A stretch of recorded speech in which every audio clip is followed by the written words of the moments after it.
Tem uma pergunta que eu acredito que todo leitor acha bem complicada. Qual é o teu livro favorito? Como é que a gente vai escolher um livro favorito entre tantos que fizeram parte de fases tão especiais da nossa vida? Esse ano eu completei 30 anos e eu decidi que eu ia trazer aqui não o meu livro favorito, mas 30 livros especiais que fazem parte da minha formação como leitora.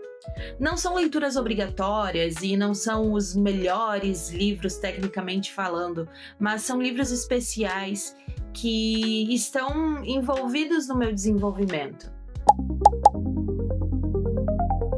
Oi, eu sou a Cassie e esse é o Estante Pop. Para começar nessa tour por essa estante que é a minha vida, eu quero começar com o livro infantil O Grande Rabanete, da Tatiana Belink, que é um livro muito marcante da minha infância, que todo mundo tá se ajudando a arrancar aquele rabanete da terra e me marcou demais. É repetitivo, é encantador para as crianças e também tem esse senso de comunidade, de colaboração uns com os outros. Depois, eu tive que procurar muito por esse título, porque eu não lembrava o título e nem o autor. Eu quero falar de Estrelas Tortas, do Valcir Carrasco, que conta a história da Marcela, uma jovem que ela perde o movimento das pernas em um acidente e ela passa então a ter que se adaptar à sua nova vida. Depois, nós temos ainda A Menina que Roubava Livros, que eu já fiz vídeo aqui no canal sobre esse livro, que eu amo muito. Indo para outro lado, eu sempre me encantei por aquelas histórias um pouco mais sombrias, aquela coisa mais sinistra. Não exatamente o terror, mas bem ali o gótico mesmo, sabe? Então, eu não posso deixar de falar, é claro, de Frankenstein, que é um clássico da ficção científica, mas que tem, né, essa abordagem também do terror. E aí também, mais recentemente, né, acho que foi ano passado que eu li Carmila. Levei muito tempo para ler esse livro, mas eu fiquei assim, uau, por que eu demorei tanto? Porque é um livro bem curtinho e inspirou outros vampiros por aí, uma história incrível e bem sombria. Continuando com os livros sombrios, A Volta do Parafuso, do Henry James. A Volta do Parafuso é um daqueles livros que tu lê e tu pensa assim, é a personagem que tá ficando insana, eu tô entrando junto com ela, isso existe, isso não existe. A leitura é um pouco lenta, porque é bem complexa a forma da escrita do Henry James, mas eu terminei aquele livro e fiquei assim, uau, o que eu acabei de ler, eu preciso falar sobre isso. Eu amei. E aí, claro, o meu autor favorito, que é o Carlos Ruiz Zafón. Eu amo os livros A Sombra do Vento e Marina. Então, A Sombra do Vento é o que inicia ali toda aquela saga do Cemitério dos Livros Esquecidos, que é um livro feito para quem ama livros, né? E também Marina, que aí é uma outra história, mas que envolve aquela coisa daquela Barcelona sombria, aquelas questões de isso é um monstro que aparece aqui, ou são pessoas, o que tá acontecendo? Eu gosto muito dessa coisa assim que a gente fica preocupado com o perigo que se esconde na sombra. E agora falando de livros brasileiros. Nossa, eu já li tanta coisa nessa minha vida que eu admito que para escolher 30 foi bem difícil também. Mas eu nunca vou esquecer que minha mãe uma vez passou em uma loja de R$1,99 e naquela época tinha assim esses livros, tinham várias adaptações, enfim. Mas a minha mãe conseguiu pegar um livro assim com o texto completo do livro Helena, do Machado de Assis. E eu lembro que eu li e eu fiquei encantada. Eu acho que eu li esse livro umas 3 vezes já. Por causa da escola, eu li Capitães da Areia, do Jorge Amado, que eu acho que todo mundo acabou em algum momento, né, nas aulas de literatura, de português, tendo que ler esse livro. E eu achei muito marcante. Foi, assim, um choque muito grande. E aí, ali por 2022, 2023, eu li O Avesso da Pele, do Jefferson Tenório, que é um livro muito bom. Eu fiquei encantada, eu parei pra ler, eu comecei assim, terminei no mesmo dia, assim, direto, porque é uma leitura muito envolvente. O escritor escreve de um jeito, assim, muito gostoso de ler, sabe? E tratando de assuntos muito fortes, muito pesados. E eu não podia deixar de mencionar o Rio Grande do Sul, Um Certo Capitão Rodrigo, do Érico Veríssimo. Esse livro eu encontrei na casa da minha avó em algum momento, bem velhinho, todo amarelado, e depois eu descobri que pertencia a um dos meus tios que deixou lá na casa dela. E é muito legal olhar e pensar assim, nossa, eu conheço esses lugares, mesmo que eu não tenha visitado, mas ser próximo do meu ambiente, o relevo, as situações, então foi muito legal. E agora vamos falar de ficção científica. Eu li muitos livros na biblioteca da minha escola, eu acho que à época eu ainda li todos os que estavam disponíveis, e alguns que me marcaram muito foram de Júlio Verne, Volta ao Mundo em 80 Dias, que eu achei assim, uau, muito legal. Foi o livro assim que eu acho que me abriu a visão pra ficção científica. E também Eu, Robô, do Isaac Asimov.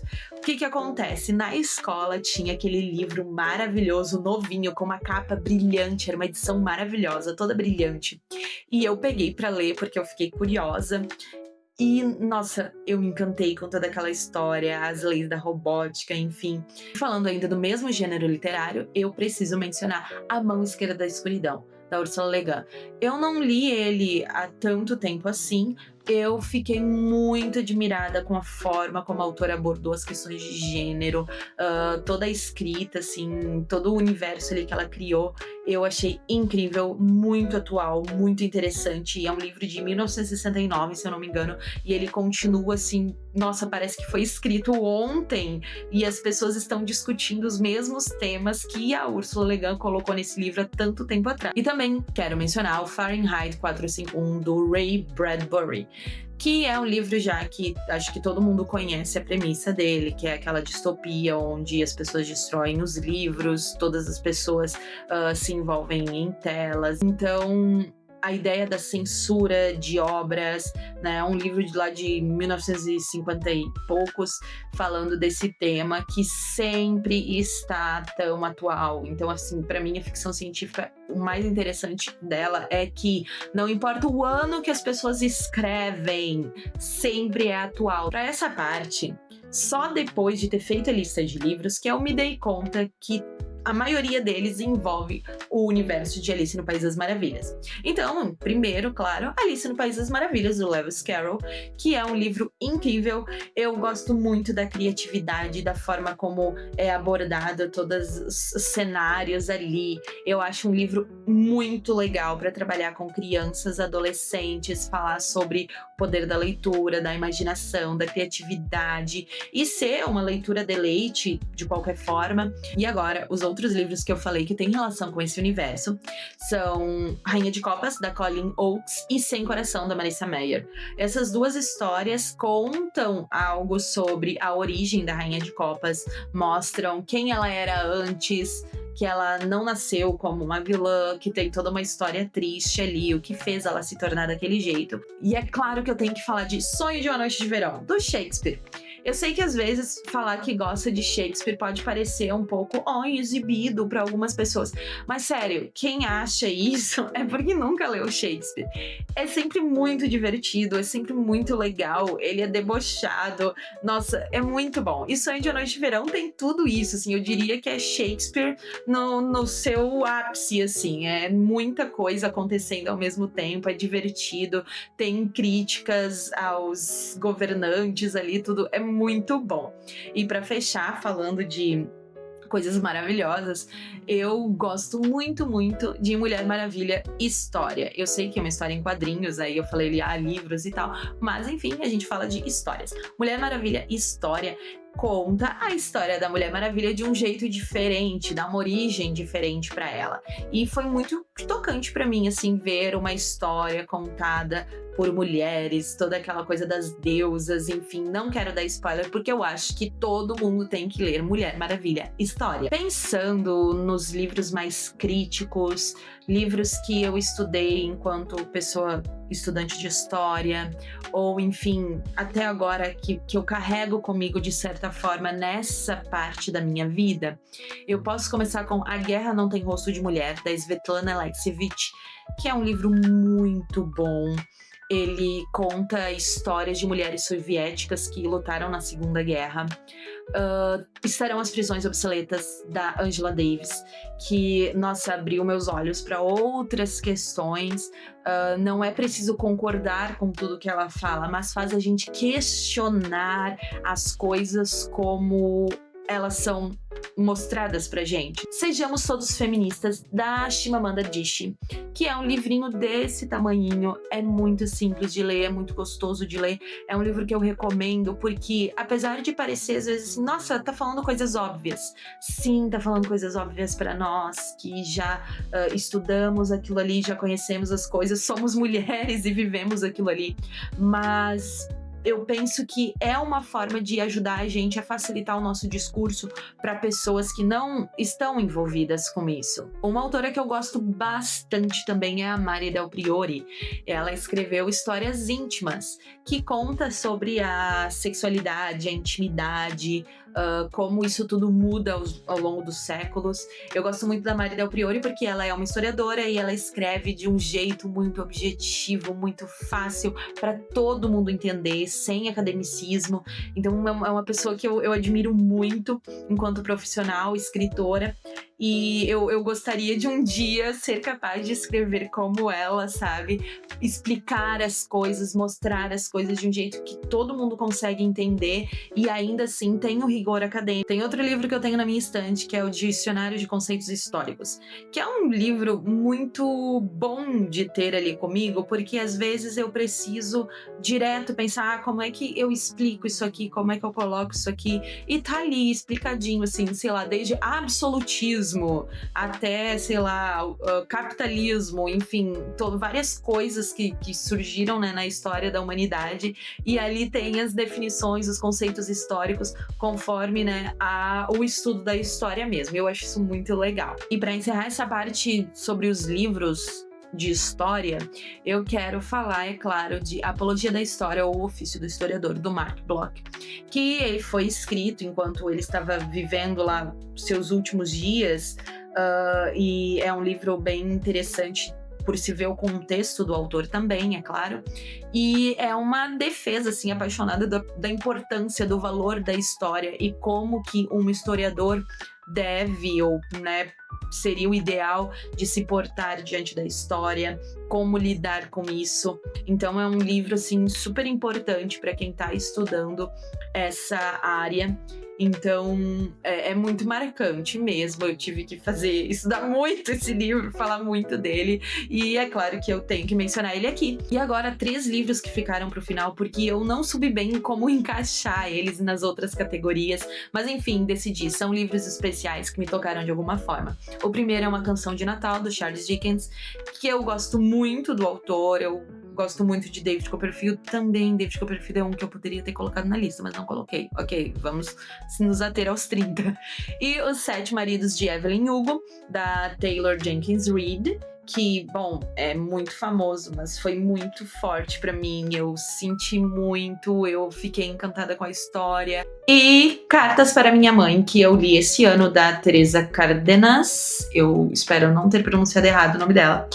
Que é um livrinho também daqueles bem pequenininhos que tu pensa, nossa, eu vou terminar rapidinho, e enquanto tu lê, tu desaba, porque é muito forte, é muito sentimental.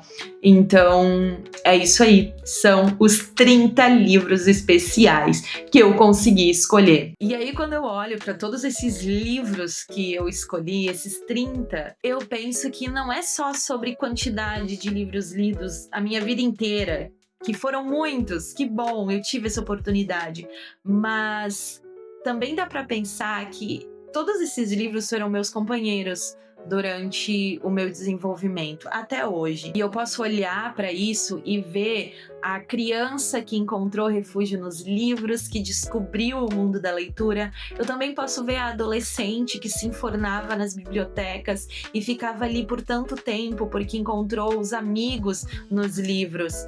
E também, é claro, a mulher que eu me tornei, a pessoa que estudou, que procurou entender o mundo, conhecer o passado, o presente, entender as relações sociais. E, enfim, eu que tô aqui hoje, tenho 30 anos e é uma idade meio engraçada, porque quando eu era criança eu pensava 30 anos é uma pessoa adulta e tão séria, é uma pessoa velha já. E eu tô aqui, tô viva, tô animada e sinto que a vida tem tanta coisa para me oferecer ainda. Tem tantos livros a serem lidos, filmes, animes e séries para serem assistidos, que, bom, tô só começando. Por hoje é isso. Muito obrigada por ter assistido o vídeo. Eu quero que tu me conte nos comentários qual ou quais livros te formaram como um leitor, quais os livros que foram importantes na tua vida. Curte, compartilha, se inscreve, por favor. Até o próximo vídeo. Tchau!